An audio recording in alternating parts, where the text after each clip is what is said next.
If you're 22 years old, you can get Amazon Prime free for 6 months. I'll leave a link in the description down below or the pinned comment to take you to this landing page. This is the Amazon Prime for Young Adults landing page. It used to be Amazon Prime Student, but it's not just for students anymore.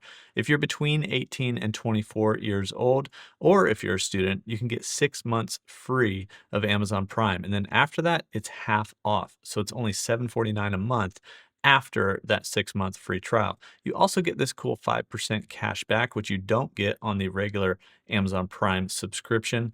If you're not between 18 and 24 years old, there's a little link down here where you can get your 30-day free trial.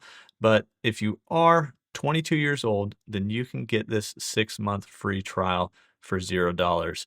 Go try it out. Hopefully you get the trial and you're able to do the 6 months, because that's like a whole semester free, or a whole 2 semesters free, right?